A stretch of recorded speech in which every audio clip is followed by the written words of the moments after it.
आग्रह रख करके समझना चाहता है परमार्थ को, वो कभी नहीं समझ पाएगा। हमारे अनुकूल परमार्थ नहीं होता, हमारे अनुकूल गुरुदेव के वचन नहीं, हमें उनके अनुकूल बना। इतने निश्चय में इतना बड़ा पुण्य हो गया कि उसके पाप जो पीछे के थे वो नष्ट हो गए।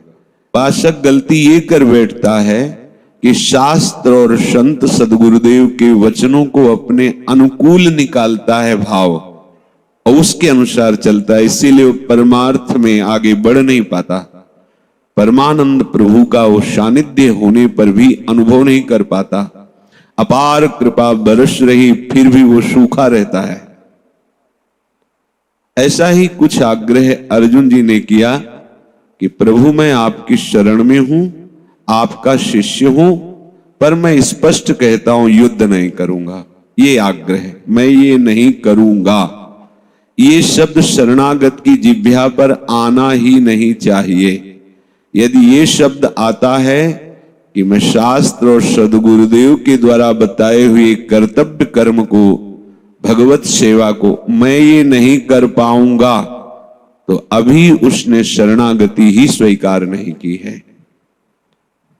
क्योंकि शरणागति का स्वरूप है वचनम करिष्ये तव में। जो आज्ञा आयस लिए चले निज दासी, ऐसी कोई आज्ञा संत सदगुरुदेव भगवंत के द्वारा होगी ही नहीं जो आपसे हो नहीं सकती। आपको अगर ऐसा लगता है ये मेरे से नहीं हो पाएगी, ये मन की चालबाजी है, ये आपका मन बुद्धि मिल करके आपको अपने जाल में फंसाए है, इसलिए आप ऐसा निर्णय कर रहे हैं। नहीं तो आप में अनंत सामर्थ्यशाली प्रभु के द्वारा दी हुई शक्ति है जिससे आप माया को परास्त करके भगवत स्वरूप का अनुभव कर लेंगे, जो आपकी आत्मा है, जो आपका स्वरूप है। पर आप मन बुद्धि के जाल में फंस करके शास्त्र और संत सदगुरुदेव की आज्ञा का उल्लंघन करते हैं कि मैं तो ऐसा नहीं कर पाऊंगा, मेरे द्वारा तो ऐसा नहीं हो सकता। अब आप देख लो, उसमें आपका शरीर राग, आपका भोगों के प्रति राग, आपका अपनी मान्यता, आग्रह, ये सब उस आज्ञा का उल्लंघन करा रहा है। थोड़ा सा भी अपना आग्रह भगवत वचनों को समझने की योग्यता खो बैठता है। इसलिए सावधान, हमारी इतनी श्रद्धा प्रबल होनी चाहिए कि जो हमारे मन बुद्धि में अभी तक श्रद्धा बैठी रही कि ये जो कह रहे हैं वही हमें करना है, उसका परिणाम आपने अभी तक देख लिया। अब जो संत सदगुरुदेव आचार्य या भगवत आदेश हैं, आप उनके अनुसार मन बुद्धि को चला के देख लीजिए। बहुत जन्म तो आपने मन बुद्धि के अनुसार व्यतीत किए, तो परिणाम देख लीजिए। ये केवल अभी अहंकार है तुम्हारे देह भाव का, जो तुम अवहेलना कर रहे हो, नादान हो। नहीं तो यही देह तुम्हारी ऐसी दुर्गति करेगा, यही मन बुद्धि तुम्हें ऐसी दुर्गति में फंसा देगा, कोई निकलने का जहां से मार्ग ही नहीं दिखाई देता। शरीर भयंकर पीड़ा से युक्त है। निर्णय निकल चुका कि आपको मरना ही है, कोई औषधि काम नहीं करेगी। आप उस जीव की मनोवृत्ति पे थोड़ी देर मन को मिलाकर देखो तुम, पर तुम्हारा तो विषयों में मन मिलाने का अभ्यास है, तो कैसे मिला सकते हो? नहीं, मन को, अपने मन को बैठा लो उसके मन में, फिर देखो कैसा कष्ट उसको उस समय है, कुछ सुहाई नहीं दे रहा। क्या हुआ? इसी देह और मन बुद्धि के आश्रित ऐसे कर्म बने थे जिनका ये परिणाम आया है। अब अगर भगवद आश्रय नहीं है तो कैसी दुर्गति वर्तमान में और भविष्य में भी दुर्गति ही है। पर अगर भगवत शरणागत है तो वर्तमान भगवान नाम जप करते हुए भगवद आश्रय में व्यतीत कर रहा है, तो ये दुर्गति नहीं, ये मंगल विधान हो गया और भविष्य उसका बड़ा मोदमय, बड़ा मंगलमय है। संतों की वाणी आर्त अर्थात बहुत व्याकुलता होनी चाहिए भगवत प्राप्ति के मार्ग के जानने की, और दैन्यता अपने में बिल्कुल ऐसा भाव होना चाहिए कि मैं तो मूढ़ हूं। तो आपको वचन श्रवणेंद्री के द्वारा जो ही अंदर पहुंचेंगे तो प्रकाश नजर आने लगेगा। संतों के वचनों में भगवत सामर्थ्य छुपी होती है। इसी से बड़े बड़े अज्ञानी, हिंसक, चोर ऐसे लोगों को भी जब कानों में शब्द पड़े तो उनका जीवन परिवर्तन हो गया। मति, कीर्ति, गति, जो जो वैभव, जिसका भी मंगल हुआ आज तक, वो भगवद वाणी, संत वाणी से हुआ है। सो जानो सत्संग प्रभाव, लोको वेद न आनो पाओ। पर वही समझ सकता है जो अपना आग्रह दुराग्रह छोड़कर दैन्य भाव से, आर्त भाव से, पिपासु होकर अपने कल्याण का उद्देश्य केवल रखने से पाप नष्ट होने लगते हैं। ये बड़ी खास बात है।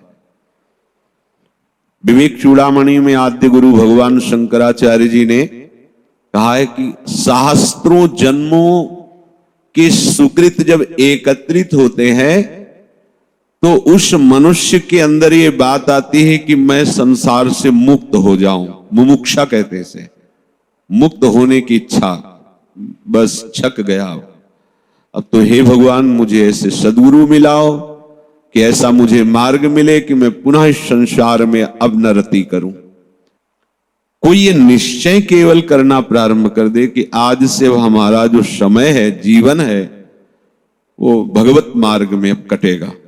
पर ये नहीं है कि आपने ऐसे बोल दिया, वो अंतर्यामी बैठा हुआ है, आपने निश्चय सत्य भाव से कर लिया, मिटना शुरू हो गया, आपका अमंगल नष्ट होना शुरू हो गया। अर्जुन जी के द्वारा अपने श्रेय की बात, अपने कल्याण की बात पूछे जाने पर भगवान ने उनकी निष्पापता का प्रमाण दे दिया कि तुम निष्पाप हो, क्योंकि अपना कल्याण निष्पाप पुरुष ही चाहता है। अपने कल्याण की तीव्र इच्छा प्रकट हो जाना पापों को भस्म कर देता है। देख लो, बस बस सब हो गया, कहां जाऊं, क्या करूं, किससे मिलूं जो मुझे भगवान से मिला दे। ये बात जिसके हृदय में आ गई कि अब बस हो गया, कैसे क्या करूं, जिससे कौन सा साधन करूं जिससे हरि प्रसन्न हो जाए, जिससे मैं माया मुक्त हो जाऊं। ये बड़ा भयावह है। तुम्हें भूल में फंसाए है माया। तुम्हारा शरीर, तुम्हारे भोग सामग्री, तुम्हारे सगे सने संबंधी, ये वो माया आकर्षण पैदा करके आपको ऐसी भूल में बैठा ले है कि आपको भजन की आवश्यकता ही नहीं लग रही है, आपको प्रभु की आवश्यकता ही नहीं लग रही। सच्ची मानिए, हमें बिल्कुल बिल्कुल इनकी आवश्यकता नहीं, केवल प्रभु की आवश्यकता है। वही अब हमारी रक्षा कर सकते हैं, दूसरा नहीं। आपका मन बड़ा बहिर्मुख होकर विषयों का सेवन कर रहा है, इसलिए इस भय को नहीं देख पा रहा। हरिवंश महाप्रभु कहते जलद ज्वालम, ये संसार क्या है, ये जलती हुई भयंकर ज्वाला है। जलद ज्वालम सीतई स्वपद मकरंदई शमयतु। हे वृंदावनाधीश्वर युगल सरकार, ये भयानक ज्वाला संसार की जला रही जीवों को अगर शीतल हो सकता है तो केवल आपके युगल चरणारविंद से। आप अपने परम शीतल चरणारविंद मेरे हृदय में प्रकाशित कीजिए। प्रभु कह रहे हैं कि ज्ञान योग और कर्म योग ये केवल मनुष्य शरीर से ही किए जा सकते हैं और किसी योनि में इनके करने का अधिकार नहीं। जो कर्मयोग की निष्ठा या ज्ञान योग की निष्ठा, दोनों में क्षमता की आवश्यकता है। अगर क्षमता नहीं आई तो उसे निष्ठा नहीं कहते। क्षमता का मतलब होता है निंदा, स्तुति, मान, अपमान, हर्ष, शोक, लाभ, हानि, जय पराजय, स्वस्थता, अस्वस्थता, दोनों में समान। कोई भी निष्ठा हो, उसका निष्ठा का मतलब ही होता है क्षमता। वो जो सम हो गया है वही निष्ठावान है, जो निष्ठावान है वही सम है, क्योंकि यही विषमता तो उसे विचलित करेगी। निंदा की तो विचलित हो गया, स्तुति की तो विचलित हो गया। स्तुति में विचलित होना है अपने में गुणाभिमान आ जाना, ये देखो मैं ऐसा हूं, लोग मेरी प्रशंसा, ये विचलित हो गए आप अपनी निष्ठा से, स्वरूप से विचलित हो गए। निष्ठा का तात्पर्य है समभाव, और ये प्राप्त ही किया जाता है इन्हीं साधनों से। शास्त्रों का ज्ञान, संतों की वाणी, सत्संग के द्वारा, और उसमें बताए हुए साधन, आप ऐसा करो, आप ऐसा करो, और साधन करते हुए आपको कैसी बुद्धि रखनी है, सम। वो साधन पूर्ण हो या पूर्ण हो, लाभ हो, पीछे इसकी बहुत बढ़िया चर्चा श्री भगवान ने की। प्रभु कह रहे हैं कि सांख्य निष्ठा और योग निष्ठा, ये दोनों साधकों की निष्ठाएं होती हैं, परंतु जो भक्ति है इनसे विलक्षण है, ज्ञान योग से भी और कर्म योग से ही। इसमें साधक की अपनी निष्ठा नहीं होती, इसमें भगवत निष्ठा होती है। इसीलिए भक्ति के समान कोई योग नहीं है। मैं प्रभु का हूं, मैं प्रियालाल का हूं, हमारे माई श्यामाजू को राज, ये निष्ठा है। अब ज्ञान योगी अपनी ज्ञान निष्ठा से संसार का संबंध विच्छेद करता है और अपने आत्मस्वरूप में स्थित होता है। कर्मयोगी निष्काम भाव से कर्म करते हुए शरीर संसार से संबंध विच्छेद करता है, परंतु जो भक्ति करता है, भक्ति योग में जो भगवान निष्ठ है, उसको संबंध विच्छेद पर जोर नहीं देना होता। पर भक्ति में अलग है, भक्ति में वो संबंध विच्छेद नहीं करता, वो संबंध दृढ़ करता है। संबंध विच्छेद पर जोर नहीं है, संबंध दृढ़ता पर जोर है। यहां ये त्यागना है, इस पर दिमाग ज्यादा नहीं लगाना है। हमें श्री जी को पकड़ना है, इस पर जोर देना है, तो छूट गया ना। अगला कदम हमें सुदृढ़ भाव से जमाना है, इसमें ये है। उसमें पिछला कदम छोड़ करके अगले कदम की तरफ संबंध विकसित करो, तब आपका अगला कदम सुदृढ़ होगा। सिद्धांत है। भक्ति में बहुत सहज सरल भाव है। जैसे हो, जितने हो, जहां हो, जो हो, अभी इसी क्षण स्वीकार करो मैं प्रियालाल का हूं। यह भगवान निष्ठा है। भक्ति मार्ग के उपासक को छोड़ने के प्रयास में ऊर्जा शक्ति नष्ट नहीं करनी। अपनी जितनी मन बुद्धि में सामर्थ्य है, पकड़ने की चेष्टा में लगाओ। समझ रहे हो? पकड़ने की। जितना आप नाम को पकड़ोगे, धाम को पकड़ोगे, रूप को पकड़ोगे, लीला को पकड़ोगे, तो अन्य नाम, अन्य रूप, अन्य स्थान, अन्य आसक्तियां छिन्न भिन्न हो जाएंगी, अपने आप हो जाएंगी। ये बहुत मीठी बात है। इसीलिए प्रारंभ से ही भक्त बेपरवाह हो जाता है। जो गुरुदेव ने कह दिया उस पर दृढ़ विश्वास। एक गुरुदेव भगवान अपने शिष्य को देखते थे कि प्राणों से अधिक प्यार करता था, पर जब संत आते तो उनके प्रति उदासीन जैसा व्यवहार, उनको ये अच्छा नहीं लगता। संतों को भगवत पार्षद मानकर खूब उत्साहपूर्वक व्यवहार करना चाहिए। एक दिन वो भिक्षा के लिए जा रहे थे, उनका बेटा लौट के आओ, मैं तुम्हें एक बात बताना चाहता हूं, मेरे मन में बहुत दिन से है, वो बता दीजिए गुरुजी। बोले लौट के आओ। तो कई गांव में जाकर अन्न एकत्रित करके लाते थे, कई महीने उससे आए हुए अतिथि संतों की सेवा और ठाकुर भोग लगता था।